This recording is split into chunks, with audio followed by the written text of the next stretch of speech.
Welcome to the Bombshell Business Podcast, where driven women in business learn how to become more bold, brave, and unwaveringly confident.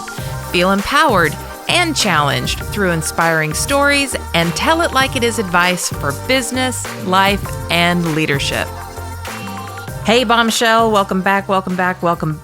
I'm your host, Amber Hurdle, and I am so excited to be back on the mic and back on track with these podcasts. You might have noticed a little bit of a difference. We have a new intro and outro. Just wanted to do a little freshening up.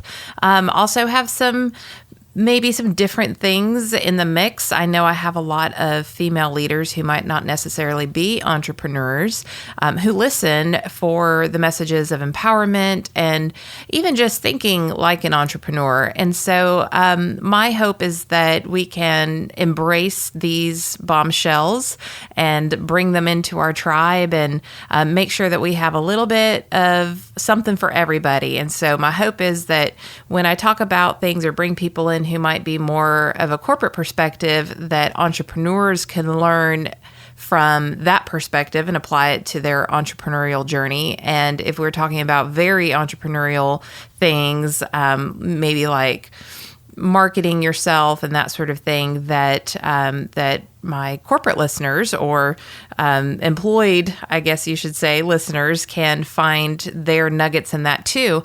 And also, I think it's important to point out that I know a lot of you are in between. So maybe you're a wantrepreneur and you are working for somebody else, but you want to start your own business. And I just want to make sure that I embrace all professional women because we share a lot of the same struggles. But don't worry, fempreneurs, I am not going to stop delivering high value to you specifically. Just want to open up the gates a little bit wider. So with that comes a fresh intro and outro. And I want to update you on a couple other things too. So I just got off of book tour, which was dragged out over several weeks because, it's holidays and I have a family. So I've been all over the country on morning shows and all that good jazz. I'll put some links to that and maybe to the media page just so you could check it out and see how you might want to apply some of the things that I did to your business. And in the midst of all that, in addition to the holidays, I also recorded the audiobook. So we're hopefully going to get that out to you very, very soon. So I have been on the mic. I just haven't been on the podcast. So here we go.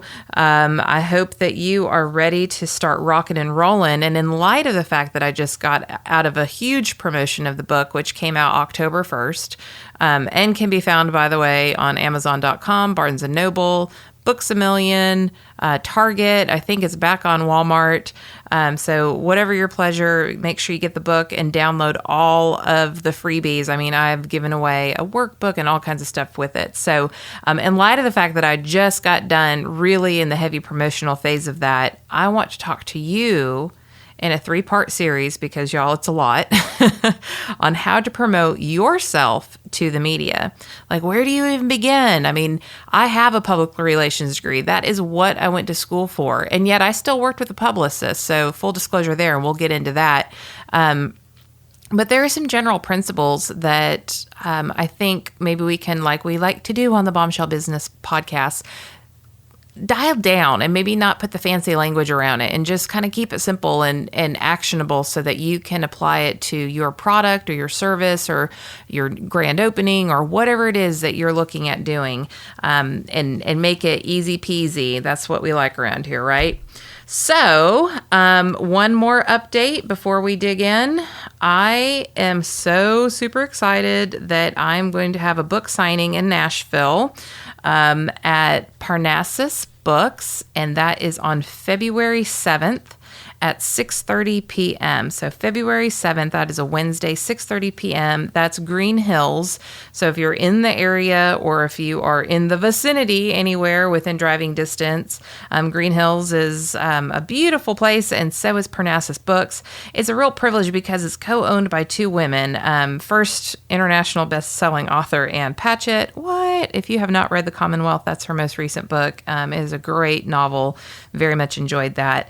And then her her partner is a publishing vet, Karen Hayes. And so together they were like, bookstores aren't dead. And a few years back, they opened up this beautiful, fabulous place. And it is a total privilege to get to do a book signing there. So, of course, you need to buy the book from them. So if you want me to sign it there, the book has to be purchased through them. So you could do that in advance, or you can show up that night and buy one there. But I would love to see you there. And I'm sure I will come up with some kind of giveaway or some kind of special incentive for the people who show up and support that. Okay, let's get down to business. What do you do to promote yourself to the media? Part 1. Today, we're going to lay your foundation, all right? So what do you need to do foundationally before you even get into the promotional side of things? First of all, you have to know your audience. Now, we talk about that. We've talked about that. We have talked about that. And that is also in the book. You need to understand what problems you solve. That is, remember, the definition of business. That is the bombshell definition of business. You solve other people's problems in exchange for money. So I don't care if it is a book and it's teaching women in business how to do business. I don't care if it is that you're selling keratin treatments because people have frizzy hair like me. I just went today and had my 6-month keratin treatment. It could be that you have a widget and it helps clean floors. I don't care what it is, but if somebody has a dog and there's dog hair all over their floor, of course they want a Roomba because it'll just automatically vacuum all the time. That's solving a problem. So you have to know what it is that you need to say that will help that person figure out that you are the solution to their problem. You also need to know, when you're getting to know your customer, what outlets they watch or listen to or read. Are your people podcast listeners? If they're not, then why would you pitch podcasts? If they are news watchers, then you probably want to do some television spots. If they are radio listeners, then you need to figure out which radio stations they listen to and which exact programs that they might listen to. And when you put together this persona of a person, you are going to be able to very much target where your people hang out, and then that's where you will start to pitch, okay? And we'll get into that later.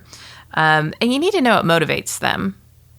I know a lot of you, well, I'm going to dare say all of you, are motivated by overcoming, because there is a spirit, especially within entrepreneurs, that is just kind of, grit your teeth, get through it, because it's hard. We don't have an IT department. Well, I mean, if you're a bigger company, you do. But we don't have a lot of the niceties of a corporate environment. And so I know that talking about overcoming and hope and those type of things are equally as important to you as like how to market your business. And so if I have 3 or 4 minutes on a TV station on like a morning show like I've been on, I'm not going to try to teach somebody how to put together a comprehensive marketing plan. That's not going to work. But what will work is to catch your attention by talking about what I've gone through in life in order to figure out how to get to where I am now so that I can teach you about a comprehensive marketing plan. Okay, so know what motivates your customer. So we're going to know our reader.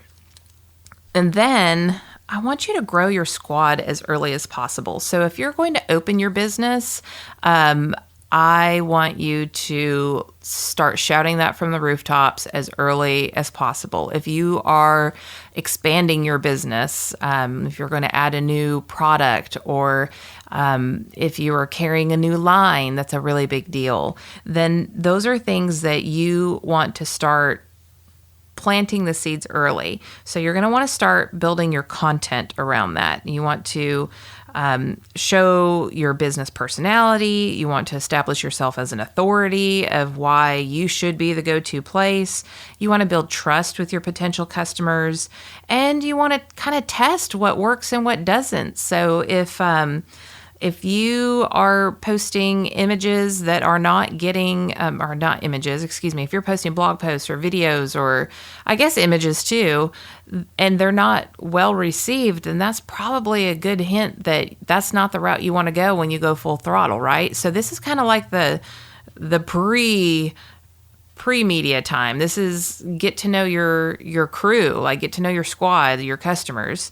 And so like a couple examples for me, I know y'all like my Amberisms. I say things like, get your poop in a group. You know how many people write back to me and go, oh, I said this in a meeting today and my whole team died laughing. So I would never in a million years dial back on the things that I would normally say. I would never try to hide that because you like it. So I'm going to keep just really honestly being me. But if you're a company, you can't always necessarily be exactly you as the business owner. So test it out, see what your audience responds to.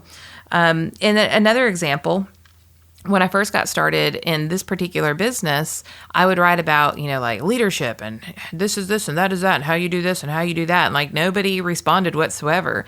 But I would talk about my daughter. I'd talk about being a teen mom. And man, my inbox lit up and comments on my blog and on social media and everything. So you just have to learn from those things. You have to test. What is it that people are looking for? Because people are not going to listen to you unless they trust you. So I don't care if you're selling a shirt or if you're selling legal advice or what it is that you're selling. People have to trust your company, and creating content in anticipation of whatever it is that you're going to be promoting to the media is very, very important, because that's how you'll narrow down like what your pitch is going to be. And then social media. So go back, listen to episodes 26 and 33. Those are both good social media episodes.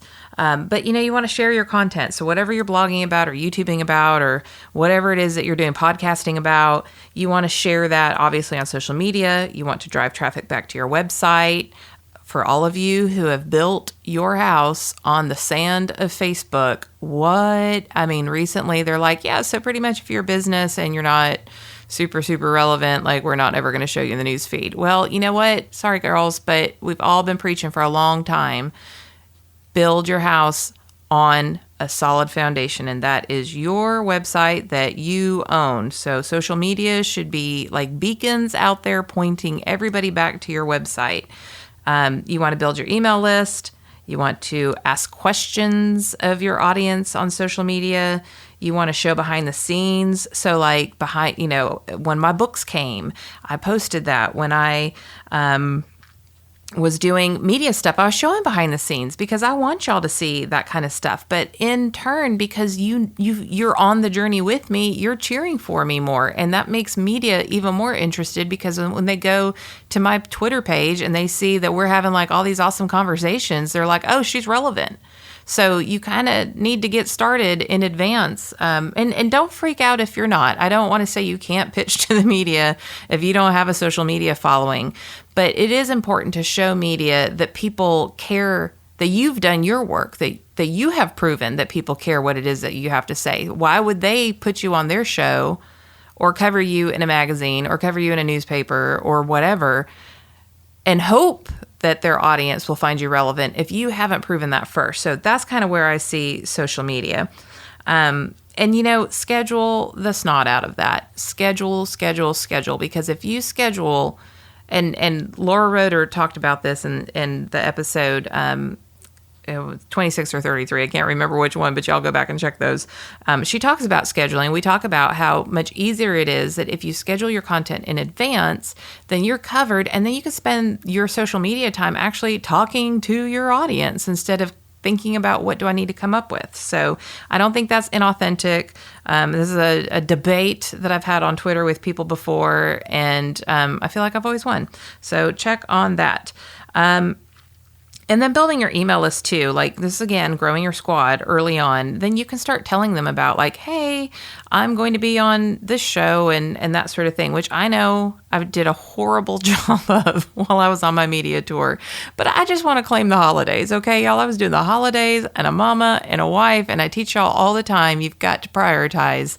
And the highest priority for me was actually getting out and getting the media tour done. So I'm back in the saddle, I promise. And I do apologize for the erroneous neglect.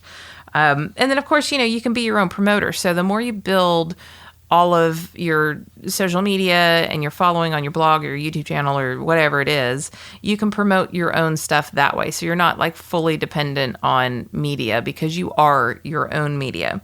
Okay, so far we need to know your reader. We need to grow your squad as early as possible. And then you need to set promotion goals, okay? So you can go back to, I believe it's episode 9, the 3 marketing mistakes that you're making. And we talk about your goals and measuring your results and your red lipstick marketing plan and the different ways that you can go about that. So that's a good little refresher if you want to go deeper. But when you're setting your promotional goals for media is free. Okay, public relations is a mutually beneficial relationship between an organization and its public. And so a lot of times we need the media to connect the organization and the public. But just because media is free doesn't mean that there aren't related expenses like travel or, the outfit that you have to buy or whatever. So you want to make sure that if you're going to invest your time and other resources into pursuing a media plan, it needs to turn green in the end. This is not to do anything for your ego. Trust me, getting up at the butt crack of dawn and going on a morning show does nothing for my ego, especially when you're like, oof, Thanksgiving is all right there on your face. Not so much fun. Also not a big deal because in the end, I got to do what I love, and that is encourage and edify women in business. But trust me, your ego does not need to be a part of this. It needs to turn green. So examples. Sample goals for me would be that I was building a media foundation for future book releases. So now when I write another book, I can point back and be like, look, Morning Blend in Milwaukee loved having me on there. And here's the responses that I got. And look how great of a job I did on, Good Morning Arizona. And so they can see, oh, Amber is good at doing video interviews. She is good on television. She, can answer questions or whatever, which I'm hoping that that's what they will say. And so you kind of have to have proof. If you're trying to build a long-term media relationship, you want to make sure that you can prove that you're good at it. If you have a local business, then you might want to be the go-to person for the local newspaper. I know people who they're like the fitness expert for the local magazine or the local radio show or whatever that is. You want people to think of you first when they're covering a story. Okay, so it could be a story that, XYZ is happening in Washington, D.C. I'm not even going to pick anybody because I do not want to start that conversation. But let's just say some politician did or said this, and another politician responded in this way. We're going to call this psychologist because we know she is great with whatever narcissism or whatever, and we're going to get her comment on that. So you see that this is an ongoing game plan. This is ongoing exposure. And then hopefully when you share that in your own social media or your own newsletter, or people see or hear about you, then that builds credibility, and then they are going to want to hire you. Because remember, we want things to turn green. Obviously, I did all of my media, and I'm continuing to do media. I'm still doing podcast interviews and radio, and it's not that I'm not going to go on another TV show, but I'm just not intentionally all in on that being my focus right now. But obviously, when I do any of these, I want to sell books. Like I invested 2017 into writing a book, and I want to see something green come out of that. And well, that requires selling books. But back to the whole credibility and authority thing, when people see that you are considered an expert or you are the go-to style place or the one-stop shop for all your hair and aesthetic needs, whatever that is, you are going to be able to make more money, because you are going to be able to charge more because you are the go-to person. As soon as I got back. I had 3 speaking inquiries. Well, if you go to my website and then you see that I have these media appearances, obviously I'm relevant, right? So people will then hire me to speak or coach or whatever that is. And so for me, investing time and energy into a media tour did not necessarily mean I thought that I was going to sell 1,000 books in New Mexico because I was on TV there for 4.5 minutes. It's that I knew if somebody saw that, then they would be interested in hiring me. And let me tell you, what I make doing a speaking engagement definitely would be worth going to be on Good Day New Mexico. Okay, so think about in the end, not in the immediate, but in the end, how that experience will turn green. And then I want you to clearly identify what success looks like to you.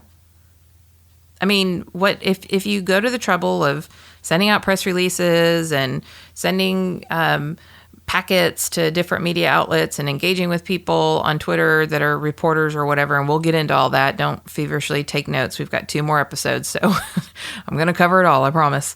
But if you're going to go to all that trouble, then what is it that you're striving for? What does success look like to you in the end? So I'm going to, again, use myself as an example. I went on a book signing tour. Nope, I didn't. I did not, y'all. That was not the end game. The end game for me was making sure that I had video content, that I had morning show or afternoon show content where I could show my personality and I could talk about my book and I could have a conversation with another human being. It wasn't necessarily about going out and doing book signings because that would have taken more time away from my family. It really wouldn't have sold that many more books, and it wasn't really something that I could use to grow faster.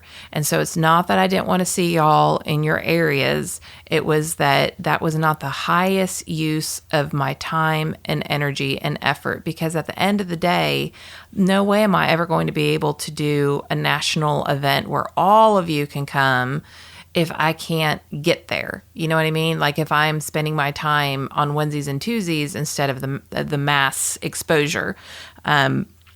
So you just be smart about what it is that you want. Again, it would be great for my ego to go from city to city and talk to people and sign books and get pictures and all that kind of stuff. But that wouldn't be good for the green part. So remember, it's not about your ego. It's not about your ego. So if you were an author, you might want to go on a book signing tour. You might want to do a media tour like I did, or a podcast/blog tour. It might be a combination, but you always want to make sure that you can answer like, I want to do this so that I can do this. Remember, I'm very clear on why I wanted to be on those morning shows, so that I could leverage it in the future, build my credibility, blah, blah, blah, blah, blah, sell more books, okay? So whatever that is for you, be clear on that, because here's the deal. Not only do you not want to spin your wheels, you don't want to spin the wheels of like the marketing firm that you've hired or the part-time marketing person who works for you. You don't want to step out of your boutique and go do anything crazy, even if it's just on the local radio station, if it's not somehow going to benefit you. And if you hire a publicist, so all of you consultants and speakers and authors and all of the people who might hire a publicist, if you have a new huge product that you're going to launch nationwide or internationally and you hire a publicist, you have to be able to answer these questions for them. And if you're not clear, then how are they going to be clear? And then how are you going to get a return on your investment in that publicist? Okay. Again, we'll get into working with a publicist in another episode, but not on this one because we're just building our foundation today. Okay.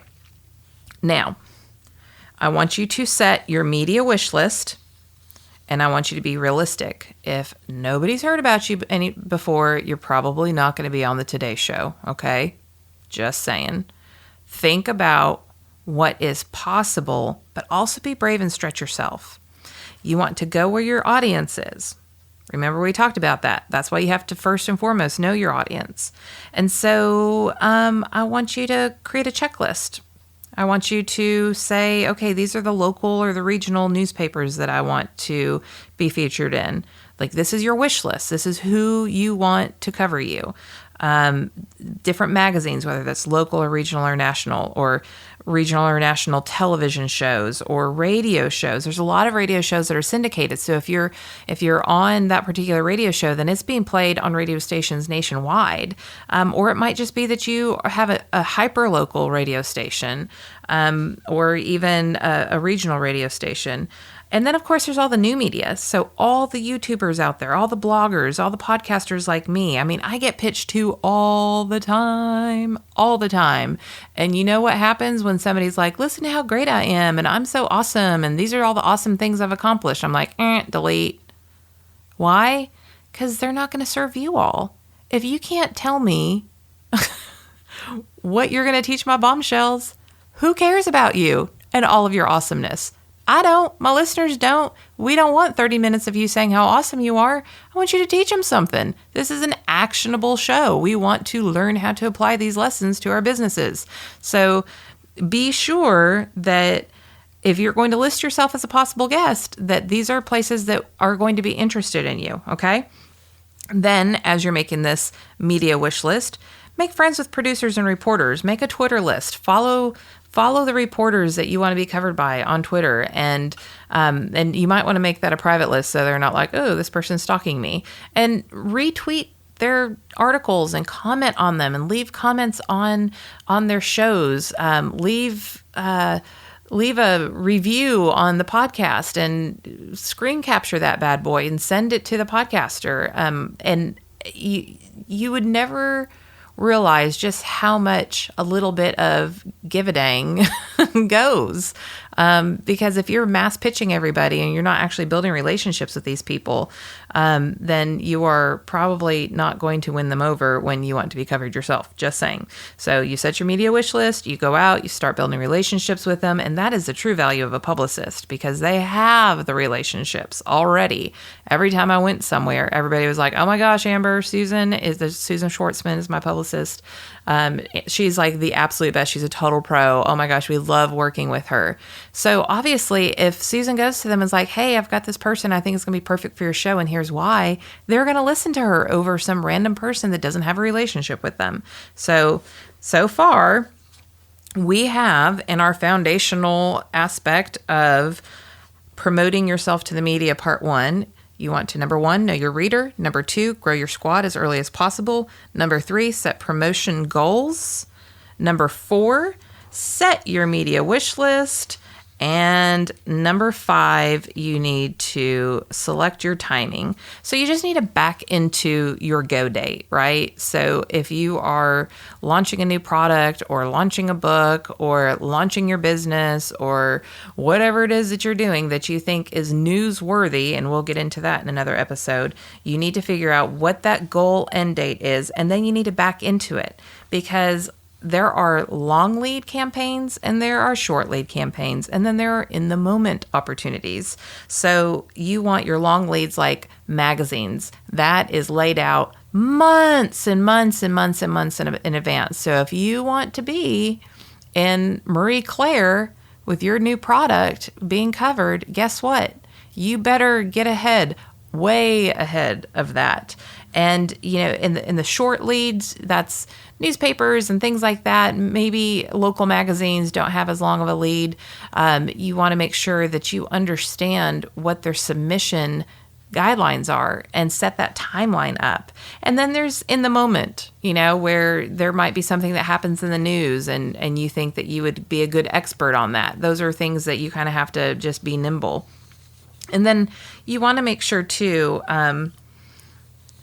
that you are understanding the difference between public relations and advertising. So public relations, that's media coverage, that's free. And then advertising, which sometimes PR quote can be, or really advertising can be disguised as PR. And there are times where a podcaster or like a blogger won't cover you unless you pay them. So you need to understand that side of things too and be prepared for it. But in ads, that could be publications, that can be your social media ads, that's like Facebook ads, Twitter cards, Instagram ads, Google, doing your Google ads, when people discover you through search results and you're at the top there. You can buy ads on people's blogs. I get pitched for that all the time too. You can do paid reviews. So like you could have people try your product and they will do a review and then just have to disclose, I was paid to review this, or I was given a free product, or whatever that is. And then there's online ambassadors too. Like, hello, the Kardashians, they get paid a gajillion dollars to be like, oh, I love this lipstick, you should buy it, and put that in their Instagram feed because they have a gajillion followers. So those are, those online ambassadors are people that you can connect with if you want to get your product out there. But what I really want you to do is ask, will this paid ad help me really? I want you to be able to say, if I spend money on this ad, then this will happen. Okay, so if you don't have a goal for it and you're just willy-nilly buying an ad in the local Little League program, is that going to really net you anything? And how are you going to track that? So we talked about that, of course, in the Red Lipstick Marketing episode, the 3 biggest mistakes you're making in your marketing, and we'll put that link in the show notes. But I just wanted to be clear on the difference between paid and PR. Okay, so paid advertising and public relations. So I just really want you to make a list of what outlet you want to pitch, what the timeline is going to look like, what your angle is going to be. Remember, nobody cares about you or your product unless the people that they are sharing it with care about something about it. So it's not always specifically about the book. I talk about hope, and I talk about overcoming obstacles in life, and I talk about women's empowerment. I don't come on the show and say, hey, everybody, let's talk about my book. Here are the chapters, and this is the price of it. I mean, usually they're courteous and wonderful and gracious, and they ask me that at the very end, but that's not why I'm on the show. So you need to make sure that your angle or your news peg is relevant. So it's like there's something going on currently in the news that you can jump on and say, hey, I know something about this, and you should let me talk about it. And then you will naturally get to promote whatever it is that you want to promote. And then your strategy. So your outlet, your timeline, your pitch or your angle, your news peg, and then your strategy. How are you going to go about that? Are you going to send them an email? Are you going to send them a media kit, like in snail mail?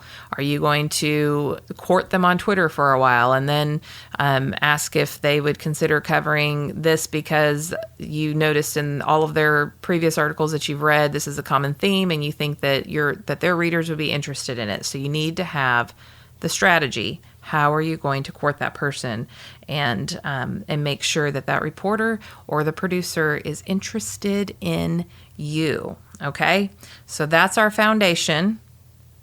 We want to make sure that we are super square on putting everything else that we're about to build in the next 2 episodes on a nice solid foundation. Please do not be annoying with reporters or producers. You want to be gracious, and I'm going to talk about that in the future, but it starts with this pre-planning. You want to start with a mindset that you are serving this reporter so that you're making their life easier, or producer. So you want to be easy. You want to be known for being easy peasy to work with. So keep that in mind from the get-go. We'll dig deeper into that in the future. Don't forget that I would love for you to come see me at Parnassus Books in Green Hills on Wednesday, February 7th, 6:30 p.m. It's at 3900 Hillsborough Road in Nash Vegas. And be sure that you let me know. What do you think? Do you like the new concept? Do you like the new intro and outro?